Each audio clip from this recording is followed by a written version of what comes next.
What is in a name? TNA is back, and after Hard to Kill, we now know what to expect going forward. WWE signed a 10-year deal worth $5 billion to move Raw from cable to Netflix. What does that mean for WWE? What does that mean for the viewers? And it's Royal Rumble time. Dan and Mike make their picks for this year's annual event. What's up, everybody? I'm Mike Ginn. That's Dan Bakley. Welcome to Slamtown. This episode, of course, we're talking TNA, the name change, like we said we would a couple weeks ago.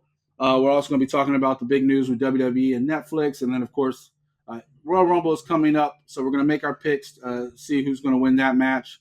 Dan and I usually disagree with everything, so that should be pretty entertaining when it comes to that.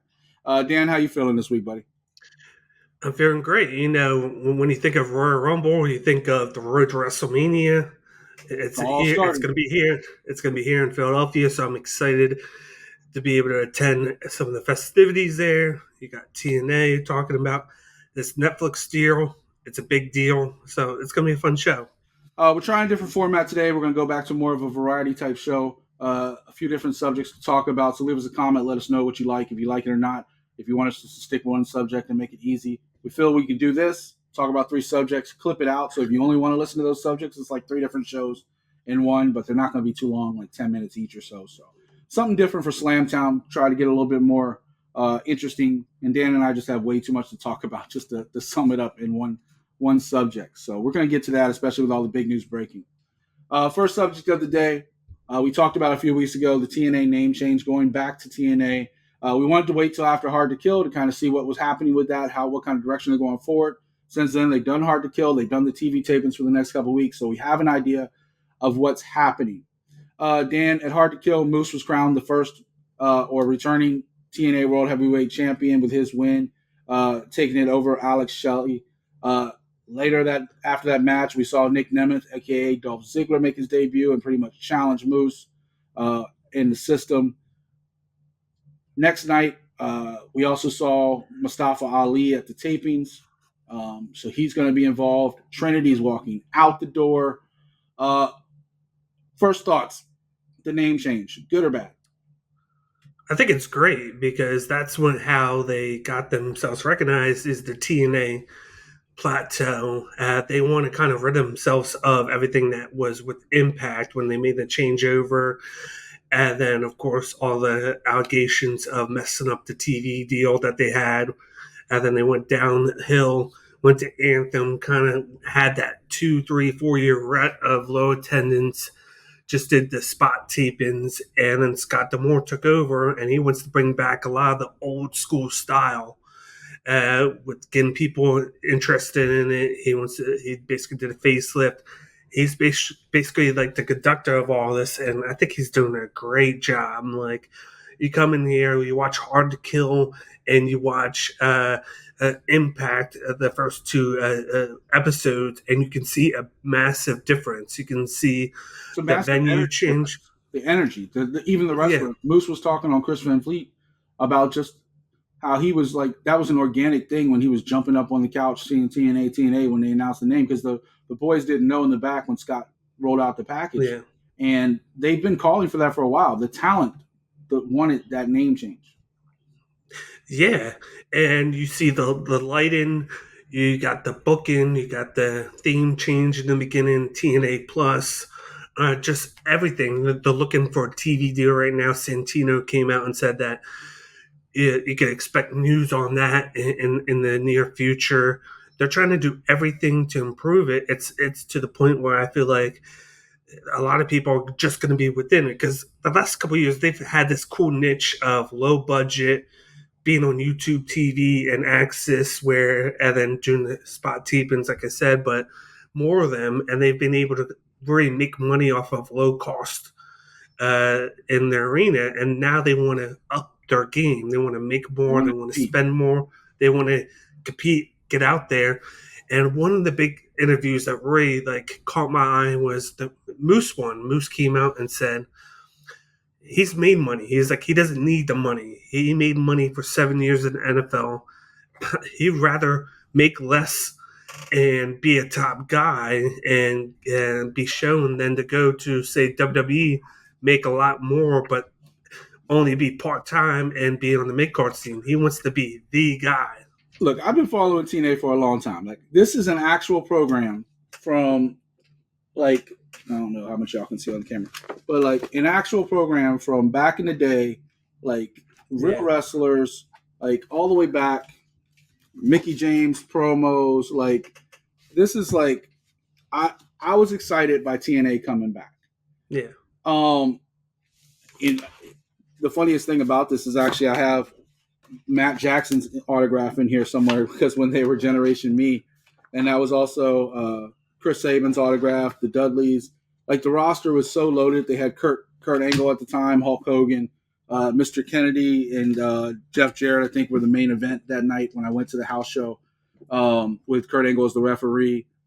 Generation Me and the Machine yeah. Guns like were the like best match on the card. Uh, the one thing I think they need to do going forward, if they want to really take this name change and run with it, I think the name change generates excitement. I don't think in the grand scheme of things, TNA Impact Wrestling, I don't think a name matters. It matters what you're doing. If your brand is relevant, it doesn't matter what the name is. They changed it to begin with to generate some excitement and get away from Exactly. the play on words from TNA being, quote unquote tits and ass, right? Like, they didn't like that narrative, so they changed it. When Jeff Jarrett started this company or bought NWA TNA and made it into what it is, his idea was not necessarily to recreate WCW, because this is after WCW. This is where they had nowhere to work. WWE only bought a certain amount of contracts. So a lot of these guys were floating around needing to do something, and him coming through legendary roots with Jerry Jarrett, his dad, being a promoter, Jeff decided to try his hat in it. But Jeff had a really good thing that he did. Not necessarily the weekly pay-per-views in the beginning, but he did something that a lot of people don't understand. He built stars.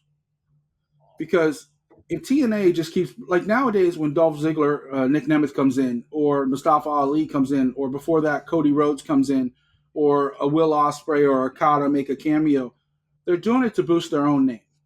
They're not doing it to build somebody else up. They're doing it to keep themselves relevant or reinvent themselves.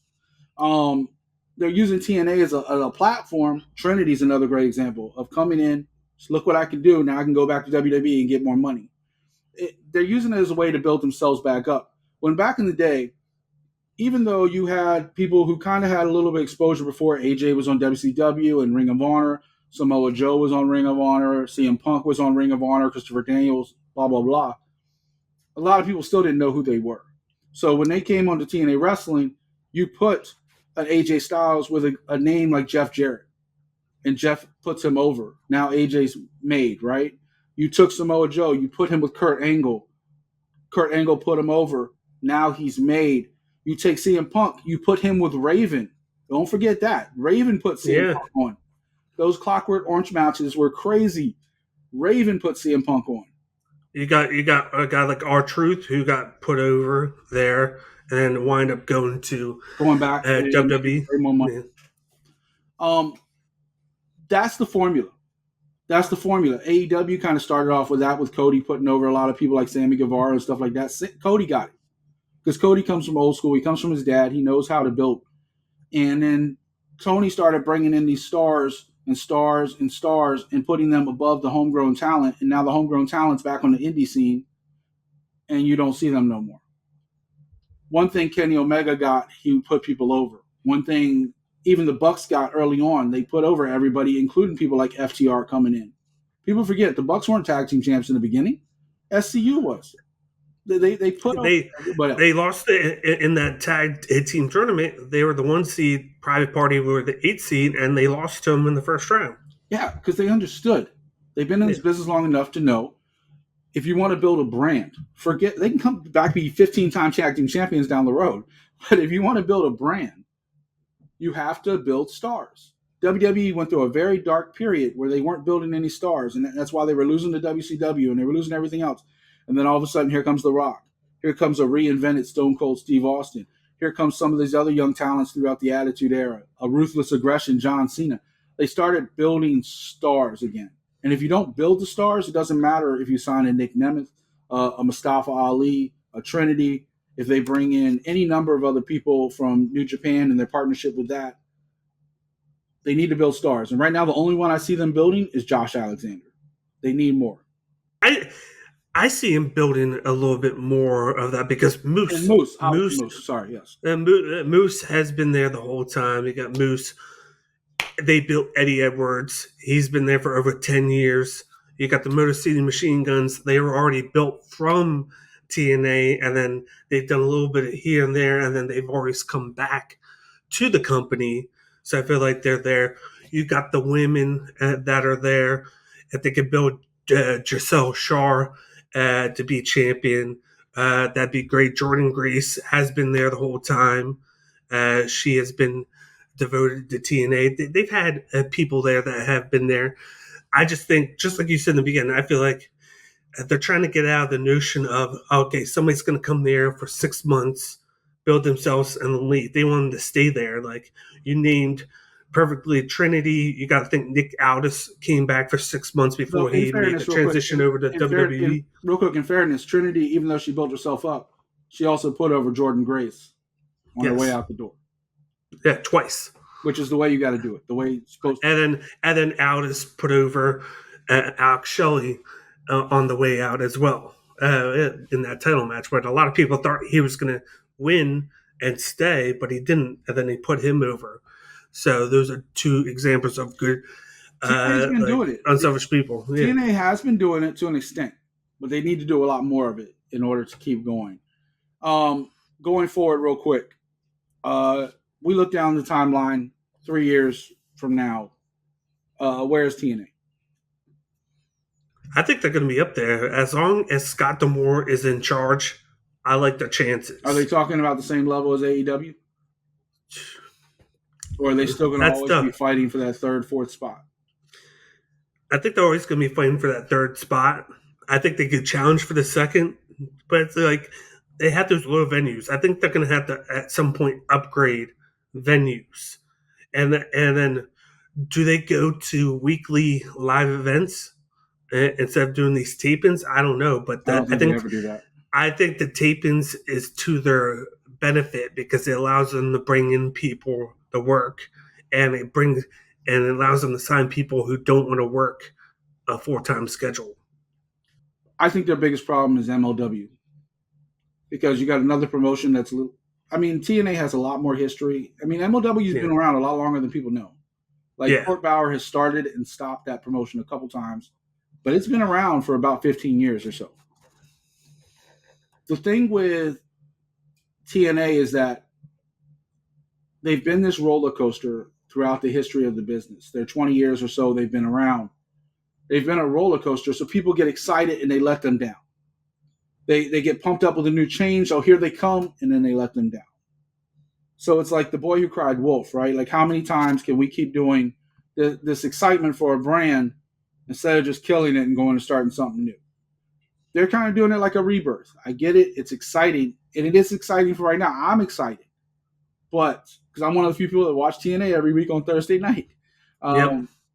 I'm one of the people who know what channel Access is on Spectrum Cable, 1303. Like a lot of people aren't going to find it because it's all the way up there. Yeah. It's like, and I'm one of the ones that watch on YouTube TV. I wait the 30 minutes and watch it so I don't have to deal with the commercials. Well, I kind of leave it on, and I'll be honest, I'm not glued to it. It's like almost in the background because it rolls into New Japan right after that, or New Japan will throw one or two highlight matches from whatever main card they just had. Like they just showed the Okada-Danielson match on TV.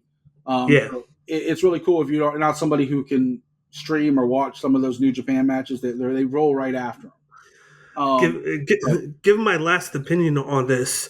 I think a big thing what they need to do is make that big splash. Get that name that'll get people talking.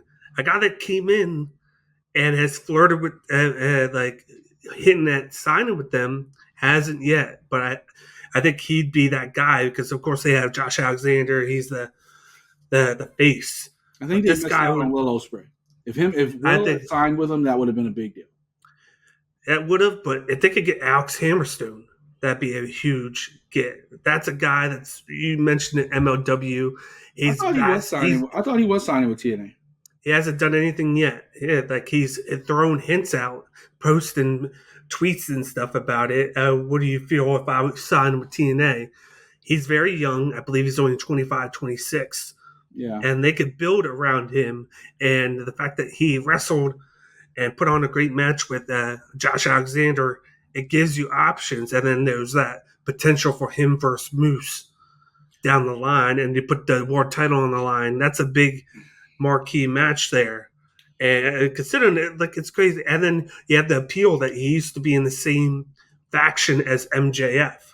Yeah, well, we're gonna move on from there. As far as Yeah, TNA, leave a comment, let us know. I agree with Dan on a lot of stuff, but they need to do a lot more. These veterans can't be coming in trying to make a yeah, name for themselves if they're not willing to do business for some of these younger talents, like in the past. Otherwise, we're not going to be talking about TNA is going to be going through another change in a couple years just because they're just repeating the same formula if they don't.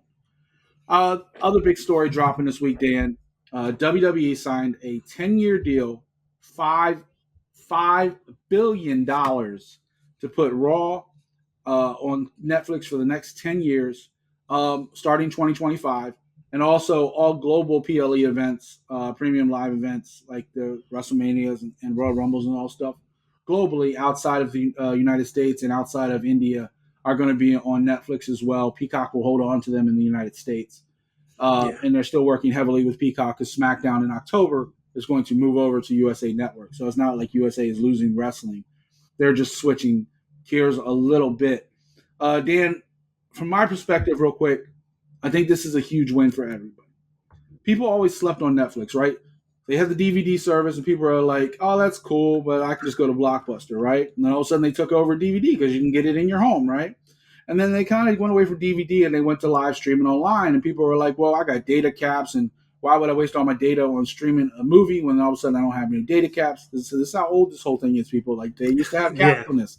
Um, and then they went away and no more DVDs, right? And people are like, "Oh, that's horrible," but now everybody signs up to Netflix and streams Netflix all day long. Netflix has now tried a couple times. They did it with a Chris Rock special. They did it with a couple other things of live streaming, right? And they've been successful at it. And of course, Amazon Prime does it with the football games on Thursday and other things. And they want to compete with Amazon Prime. So now Netflix is turning the corner in and doing live content, which, if you're going to do live content, I can't think of a better cornerstone program than something like Monday Night Raw or whatever night they end up putting it on. Uh, Nick Khan said on Pat McAfee's show, for right now, it is still Monday Night Raw. Um, if you're going to do that, there's no better content than WWE as a cornerstone that gets those wrestling fans in there and watching your content. From a business point of view, WWE is getting $500 million a year for 10 years, whether their show is good or bad, whether their ratings are high or low, whether people stream it or not. 10 years, they're locked in at $500 million a year. From a viewer point of view, this is great if you're busy, right? Because before, if you missed it and you didn't record it, you might see highlights online. You might have to go watch clips or watch a 3 a.m. replay on one random night, right? Now, when that show, you can either catch it in the middle of the stream, and when it's done, it's almost instantly available to stream again. So from a viewer point of view, it's always available. You don't have to wait for a few weeks for it to show up on Peacock. that's likely their way of replacing the Hulu deal. Yeah, 100%. You don't have to wait for a Hulu or Peacock or back in the day for like a month for it to show up on WWE Network, which is also going away, by the way, for the other countries that had it, because we Yeah, all switched to Peacock, but some countries actually had WWE Network, which I miss. I miss tremendously because me too. I think the library was a lot bigger and easier to navigate on WWE Network than it is on Peacock. But this Netflix deal puts guaranteed money into a business, and from a viewer point of view, a lot of people are like, well, I don't have Netflix, blah, blah, blah. A lot more people have Netflix than you realize because it's bundled into cell phone deals nowadays. It's bundled into cable deals nowadays. A lot of people get Netflix pretty much for free just by subscribing to other services. So it's pretty readily available, just the same as like an Amazon Prime or anything else. So, and they're still number one in streaming across the board. So I think it's a win for everybody. I think it's a shock value to a lot of people because people don't like change, and Raw's been on cable for 30 years. But WWE's always been ahead of the trends. Saw the WWE network, and everybody started copying them with that. I think this is a case of two trendsetters in Netflix and WWE turning the corner to what's next. And keep in mind, real quick before I let you go, AEW wanted to sign with Max. AEW wanted to put all their content on Max. They wanted to do the same thing. WWE just did it first. Go, tell me your thoughts. And I think it's going to be a plus for AEW in the future as well, this deal. when you think Opens the about door. everything. It opens the door, especially if Raw moves to a different night. AEW could just go and shoot over and move from Wednesday to the Mondays and take that time slot for some of the people that don't want to convert over. But you got this deal. It's a lot of money, but I'm a little mixed on it. I think a lot of the things are perfect for WWE. They moved to streaming service, make a lot of money, but then at the same time, when you look at it, like really look at it, they're not making as much more money on the deal as they were when they were with the USA. Because with the USA deal, it was just WWE Raw. This deal is WWE Raw. It's the international library because everybody in the international, like you said, they got to use Netflix to watch all the content on there. Plus, it's like there's documentaries and there's a little bit more involved with it. So it's like a 3-4 in one deal instead of just the one for one. So I think it's spread out the money. So they're actually giving Netflix a discount on it, which is good for Netflix. But then on the other end, it's good for WWE. They had that independency now to where they really don't have to worry about having that time crunch from 8 to 11 on the East Coast. They can probably go a couple of minutes over, like 5-10 minutes don't if have they time have to. They already constraints. They can do. go as long as they want. Yeah. And the way that they can promote themselves. A lot of people are going to streaming service anyway. The cable is a thing of the old now, where a lot of people go to YouTube TV, Amazon Prime, you name it, like Sling TV. That's the new thing now because people don't want to pay for channels that they don't use. And Yeah, people have Netflix, been cutting cords for years now. even though Netflix doesn't have that much live TV, like you said, everybody has Netflix. It's the highest thing for content. And that I think the big thing was the fact that once they show live on there, it can go right away. Boom, it's uploaded, and they're going to put a thing on there for that. The one question about that is what's going to happen when the Peacock thing goes up in, I believe, 2026. I believe it is. I don't think it's going to be a just problem because they already got SmackDown moved over. They signed a new deal with SmackDown. No, I mean with Peacock, with like the library and content and everything. What's going to happen with that if they're going to start putting stuff on Netflix?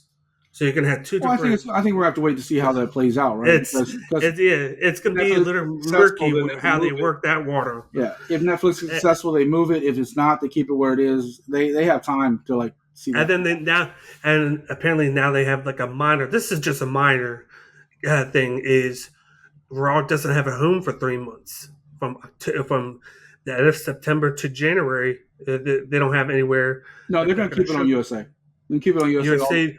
USA just came out to when? USA just came out today and stated that they're not going to have the showing on in October, November, and December. They're not going to do extension. They came out and said that. So that's something that they're going to have to address in the next month or two to make sure that they have somewhere that they can plug it in. Like a lot of people are saying, do a super show with Fox for a couple of months to where you rotate it, but then that's a lot of super shows that you do on one night. October 1, SmackDown goes to USA. So yeah. The thing I was going to say, that kind of threw a curveball at me. I didn't realize that, but so we'll have to do some research to see what's going to happen with that. If anything, they could take Raw off the air for a few months and do like a rebrand on Netflix. Is like, here, boom, new show.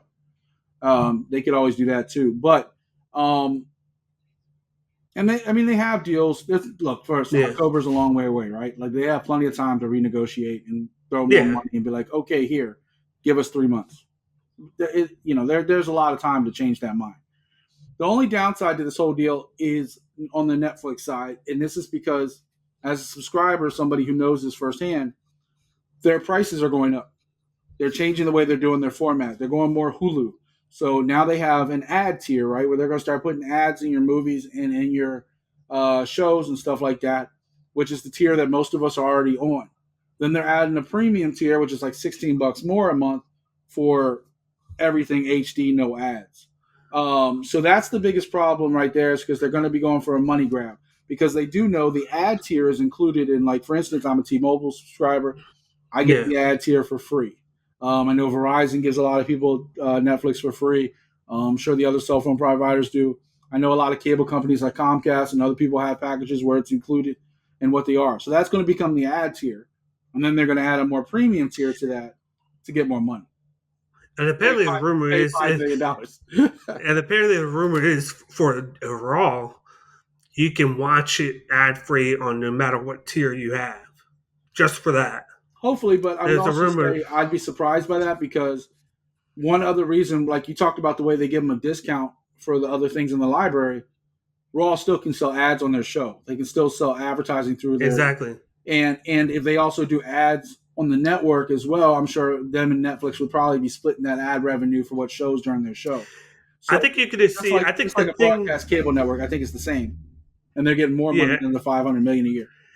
I think what their focus is they know in the short term they're going to lose viewership in the beginning because you're Nobody going to likes have the change. people because you know they're going to have people that are going to convert over. They're stuck in their ways. They want to keep the cable.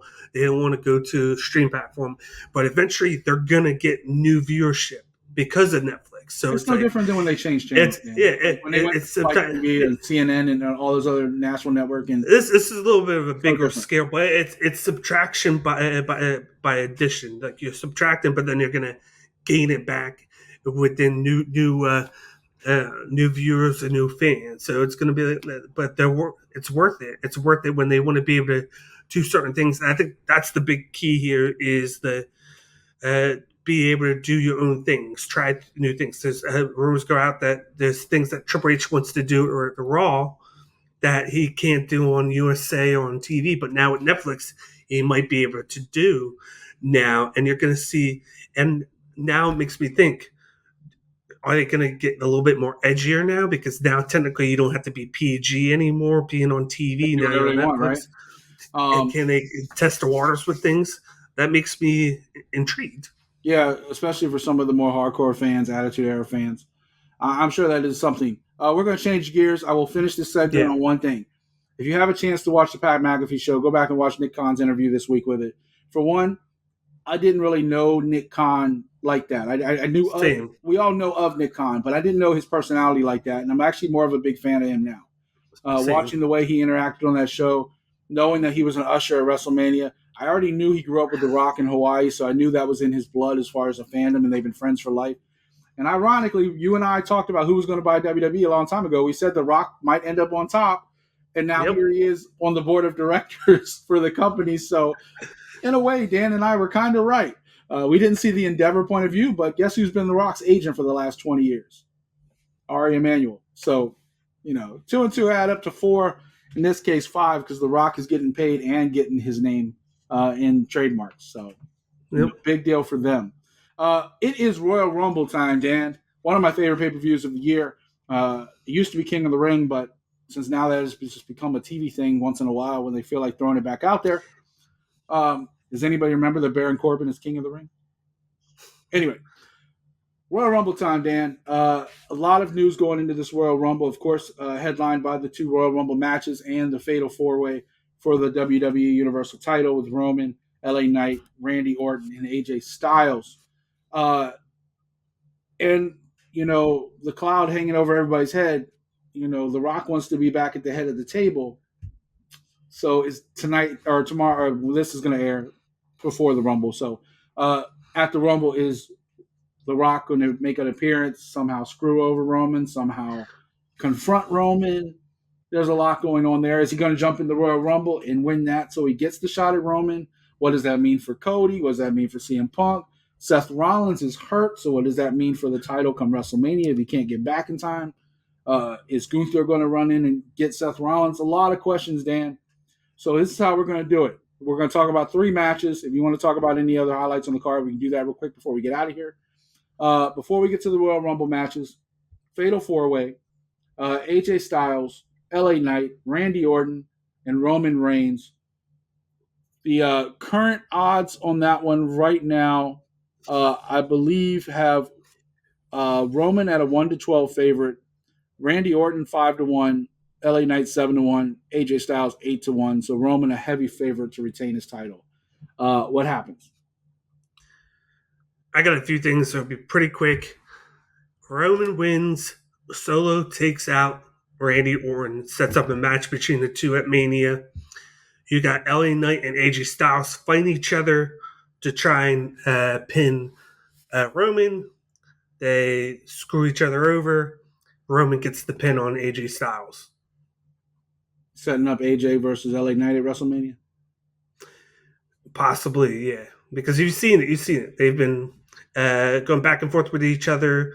You know, Randy said he still has a thing with the bloodline, but Solo last week on SmackDown said that under his breath that he's going to solve the problem. And I think that's the way that he helps Roman is he takes out his biggest competitor, which is Randy Orton. So you got Roman going over. Does The Rock make an appearance in that match? If he does, it's at the end. It depends on where they place the match. If that's the main event, or if they have the men's Rumble as the main event, it all depends. I don't think you go 3.5 years without having Roman drop the belt at a quote unquote WrestleMania moment. Like exactly. I don't think it would be great shock value for the brand, great shock value for anything can happen, make people tune in the next night. I think Roman wins the Royal Rumble. I think it has something to do. I think Nick Aldis is somehow involved because I think they're setting up something down the road for Roman versus Nick Aldis. Don't forget, people. He can still wrestle. Magnus was a hell of a TNA champion, and the NWA champion is Nick Aldis. The man wasn't ready to retire. He just took the payday with WWE. So he looks in incredible shape. So, and I saw him working out in a video or something not too long ago, and he's still going harder as ever. He's only in his mid-40s. He's not super old. Yeah. I want to say he's like around my age. Maybe I should get back in shape. I don't know. I've been threatening Dan all week long with a moonsault and now a 450 splash because he's messing up my recording schedule. But getting off track, I think Roman takes this one. I like what you said about the Randy Orton Solo thing. I think LA Knight and AJ Styles could be involved in something in Mania. Or maybe even head into Elimination Chamber and then go a different way with that because people forget we still got another stop on the road to WrestleMania. As far as The Rock goes, I don't see him making his name known during this match. I just don't. I think there's too many moving parts. You already got 4 guys. You got Solo and Jimmy outside, Paul Heyman outside, Nick Aldis involved. I think there's too many moving parts to throw The Rock in there as well. It just becomes a train wreck of people you're trying to manage as far as setting up, from a work point of view and business point of view. It's kind of just, I think it's too much. I think you might see The Rock more in the Rumble, if anything. I don't think you'll see him during this match. I think more likely you see him Monday night or Friday night following. I wish he was in the Rumble, but I know if you're going to bring him back, you're not going to have him be in the Rumble and lose it. Because how can you have him win it? If he wins it, he wins it. And it sets up the obvious. All right, we'll get to that. We're saving the men's Rumble for last. So we both picked Roman Reigns to go over in his title defense. The women's Royal Rumble. Right now, Bayley's heavily favored at 1-1. Then you got Jade 6-1. Or sorry, Becky's 9-2, Jade 6-1. And Liv Morgan, of all people, 4th at 12-1. Dan, we talked about this a little bit off air. Why? I know you think Bayley's going to win. Tell me why. Well, you got this year. I think the only person that really challenges her, I think, is Becky. But Becky has won it. I know we can say there's been multiple winners in the Royal Rumble before, but it's she doesn't need to win it to challenge Rhea Ripley. Rhea Ripley is going to defend her title at Elimination Chamber. Something's going to happen there. She could just go in and win a chamber match or just be like, oh, I'm challenging you, then it happens. I think you kind of need to build that last horsewoman. Everybody forgets that even though she she's a multiple-time champion. Yeah, but everybody forgets that the only time at Mania that she defended a title was in a COVID year when it was like a fatal 5-way, and it really kind of McIntyre. It dampened her championship. And then other than that, she's never had a one-on-one match. We'll tell her stop tearing up her knee. Oh, yeah. Tell her stop getting hurt every time WrestleMania comes around. And it just so happens that you had Bianca make this random statement the other day that that Bayley has been one of the best heels in the business because she knows how to put the baby faces over, Mhm. and she does it without question. So, and then you have everything going on with damage control. They make it looks like they're making fun of her in Japanese. Dakota Kai's on her way back.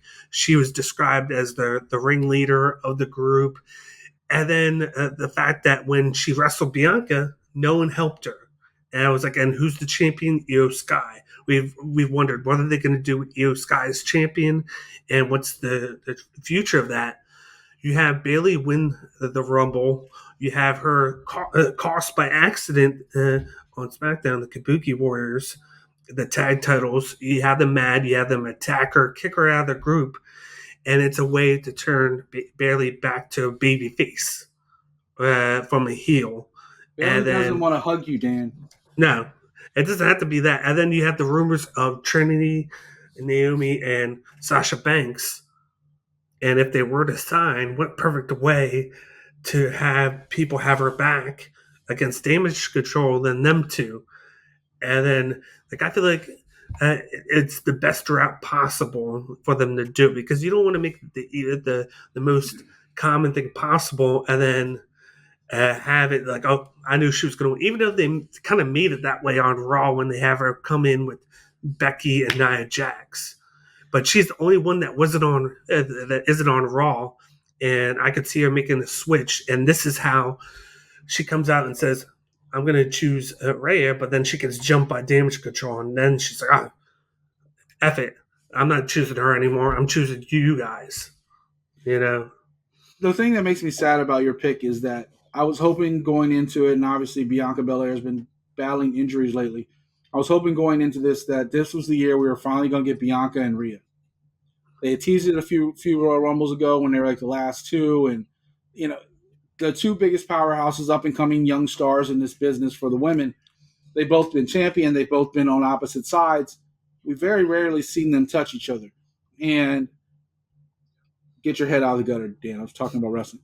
Um, I want to see Bianca and Rhea at WrestleMania. I think that's the match. This is just unfortunately bad timing because you have the elephant in the room. Where is Mercedes Moné, aka Sasha Banks, going? Is she going to AEW like they say? Is she coming back to WWE like they say? Everybody's saying, but nobody knows. We know Yeah. Trinity's coming back. I expect her to be in the Rumble. If she doesn't, she'll debut shortly after. If they don't put her in the Rumble, I see her coming out the day after WrestleMania. I see them holding off for a while, or somehow getting involved in the bloodline where she runs in to help her husband, and that becomes a thing, right? There's young stars like Tiffany Stratton, who has been kind of like since she gave up the title in NXT, has been kind of doing like little storylines here and there where she's like now like 30 days she's like a servant and yeah. But Tiffany's supposed to be the next big thing, the next Charlotte, the next everything.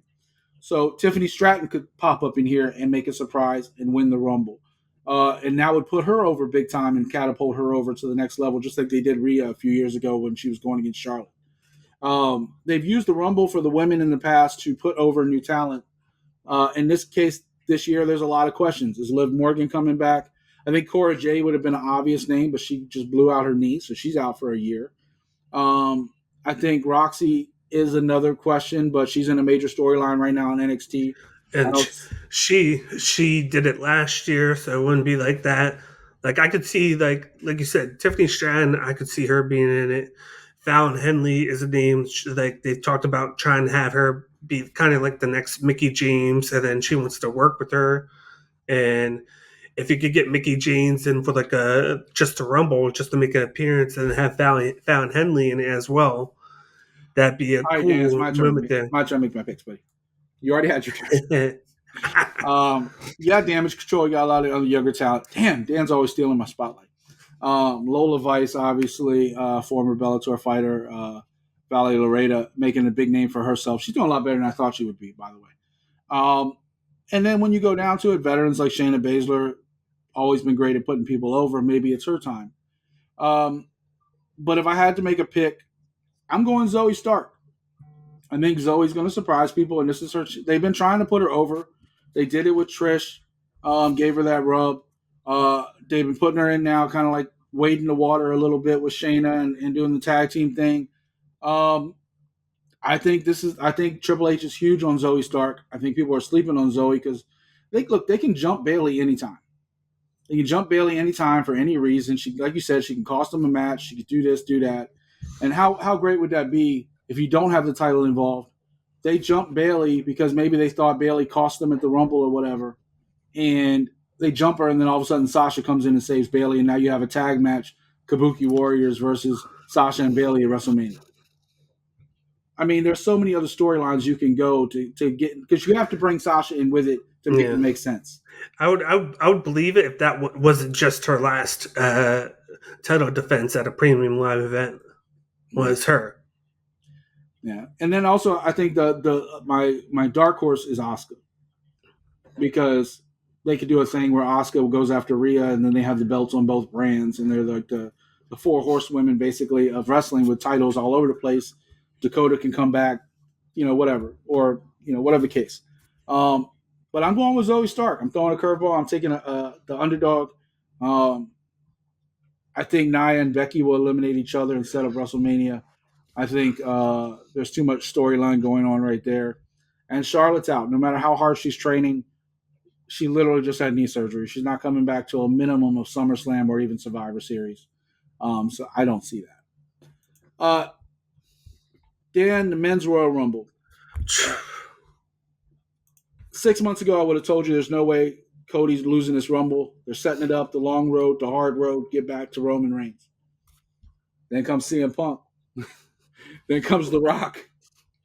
And then comes all these other people to challenge Roman Reigns. And then Seth got hurt.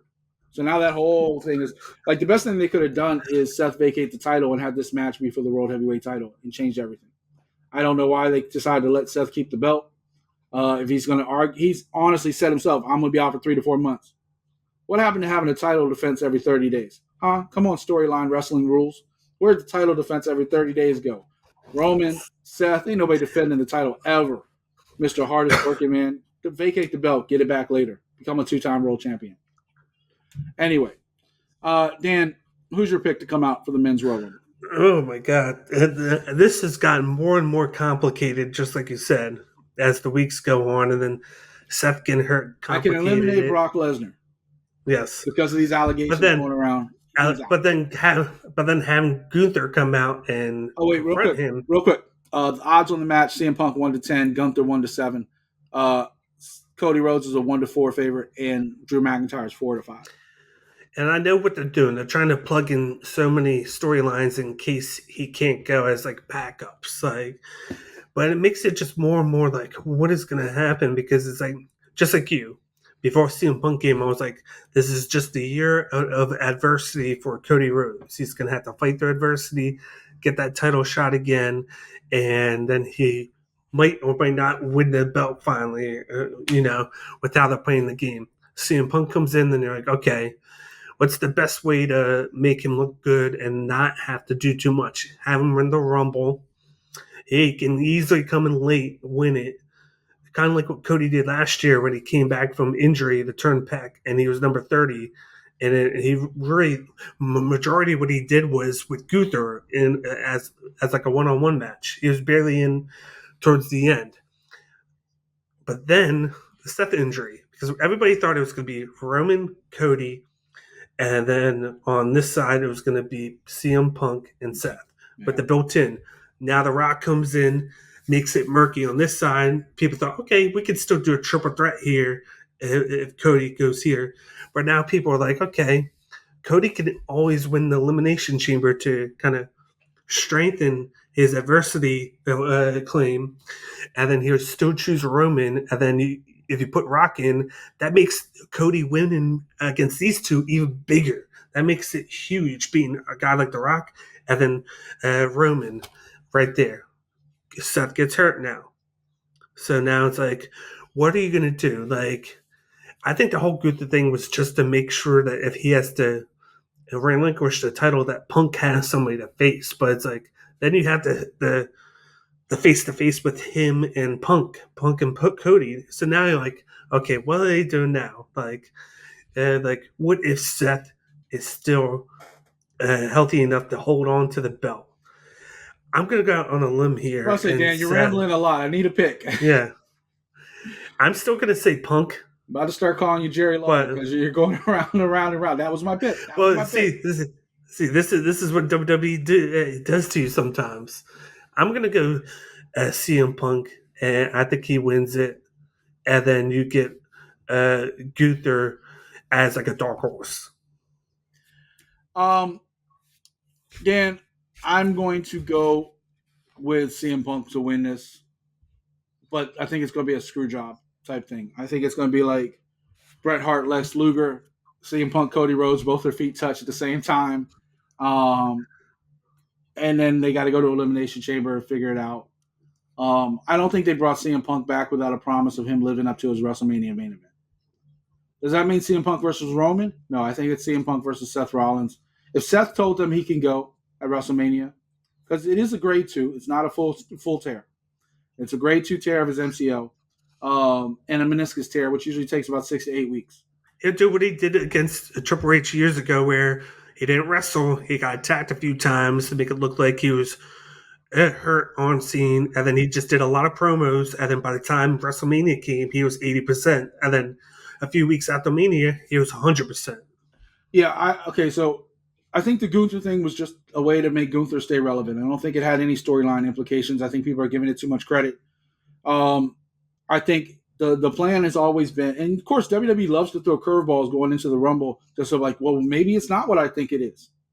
I mean, for all we know, they could do the WWE title fight first. Randy Orton get pissed, come in, win the Rumble like Becky did a few years ago, and set Royal Rumble, going that way.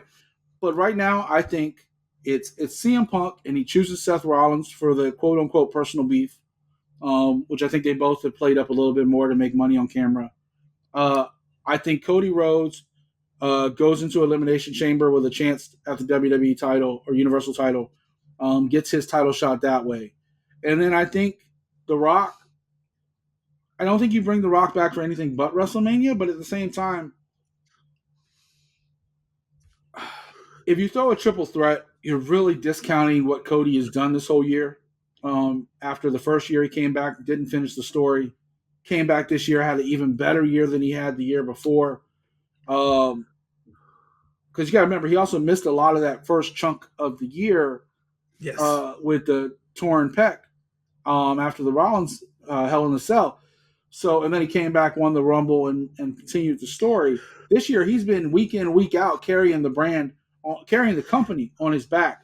What's the chances that they do the triple threat to have him pin The Rock for the title? So even though Roman drops the belt to Cody, he never gets pinned, and then it saves that. And then he comes back 15 rematch years, for the future. Years like Bob Bakley and say, I never lost my belt. Yeah. People forget that. See, wrestling history, buddy. I know. I got knowledge.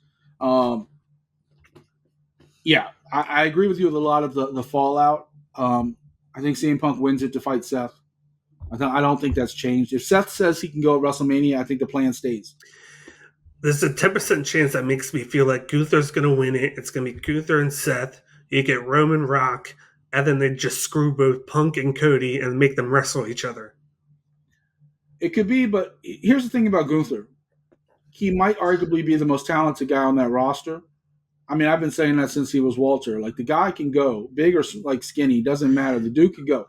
The problem with him is that I don't feel he's as over as any of these other guys.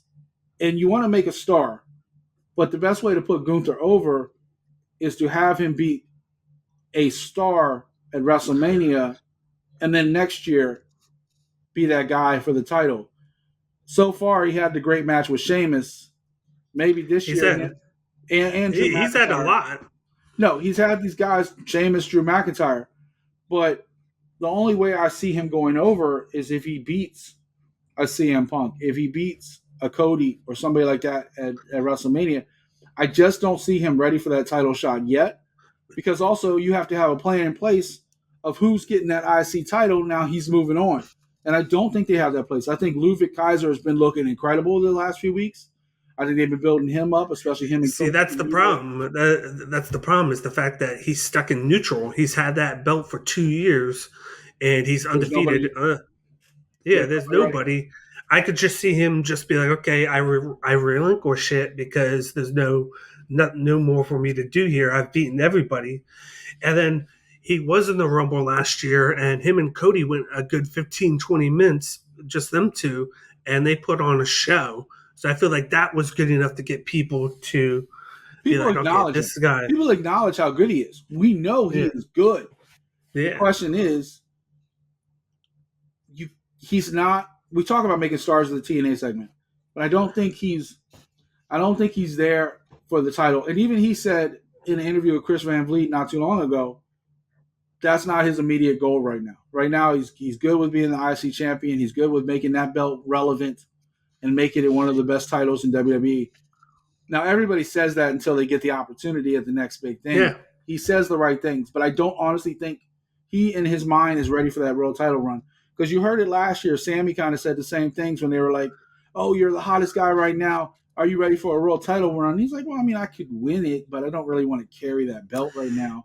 It's a different kind of responsibility. Because as much as I want it to be Punk and Seth, I gotta be, for me, I have to be kind of realistic. And it's like, are you really going to sign a guy, have him not wrestle for 2 months? He did do like the one or two Dominic, live events with Dominic, but then are you really going to have his Tom first and Nick. match be the? Yeah, that's what we It's said. Tom but, and Nick. They're twins. Yeah. Are you really going to have him come in, do the Rumble, and then his next match is Mania? So that's 2 matches, and then he's possibly champion if he beats Seth. That just baffles me to have that happen. Here's the curveball for you. I think Punk wins. I don't think he beats Seth at Mania. I think they set it up to maybe like a Hell in a Cell at SummerSlam or something. Keep that feud going for a little while. Get some fire in it. I think this is going to be one of the few times the Rumble winner does not win the title because they promised CM Punk that WrestleMania headline spot that he had been wanting for years. They didn't promise he was going to win. And then you got the Money in the Bank briefcase, which Roman has kind of killed because it kind of he's hindered everything. Like, well, keep this in mind. What happens if Seth Rollins and CM Punk have a crazy match? And Seth comes out gimpy because of his knee. And then Damian Priest, who has until July to cash in his comes out at WrestleMania. And now all of a sudden you just put Damian Priest over. You just made Damian Priest the star that we knew he was becoming anyway. They got sidelined because all these people came back. And he got pushed down the roster because CM Punk comes back, Rock comes back, all these people come back. LA Knight gets red hot. Nobody saw that coming. AJ Styles, I mean, we saw it coming, but like the corporate side didn't see it coming. AJ Styles is back to the Lone Wolf, which, by the way, we called that. We said this is what he should do, and guess what he's doing? He's doing exactly what we said he was doing. Thank you for watching the show, AJ. We appreciate you, or Triple H, or whoever's watching this. And here we are. Real quick, there's only one more match on the card. Actually, I thought there was a couple more, but there's really one more match on the card. There's only 4 matches on this Royal Rumble. Let's get our real quick picks. Kevin Owens, Paul, and Logan Paul. U.S. title. Logan Paul. You think Logan's going over Kevin? Easy. Carry that belt into WrestleMania so he can get more publicity for it? Mm-hmm.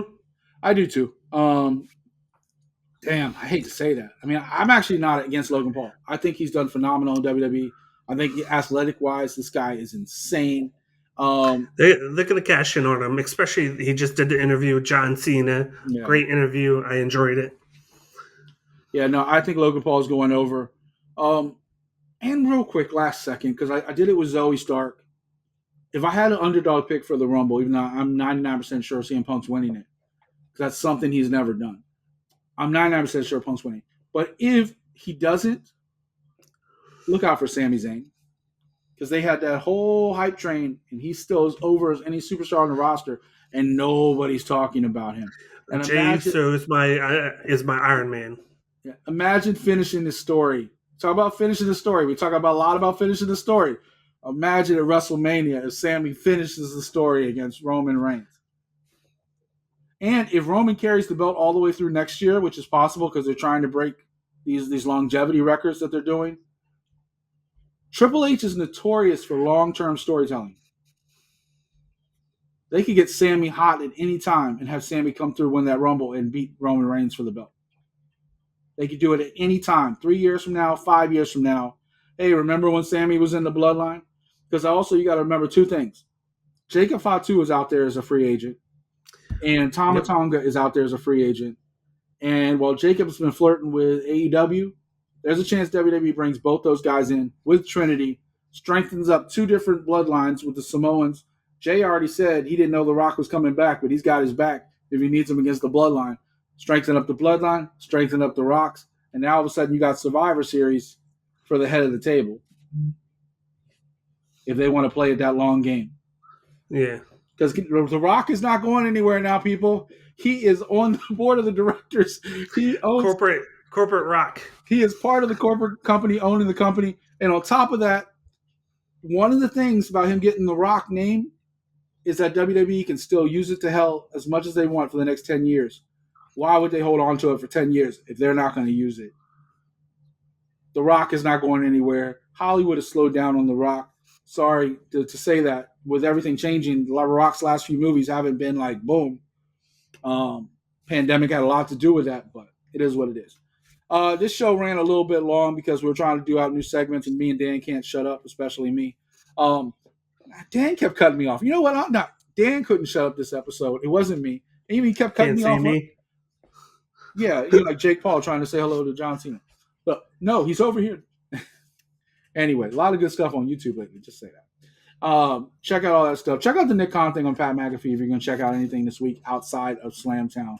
And leave your thoughts on this becoming more of a variety show, more of a full-bodied show.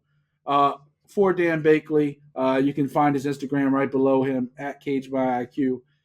Check out all his stuff. I'm at _ aka Mike. Follow me on Instagram.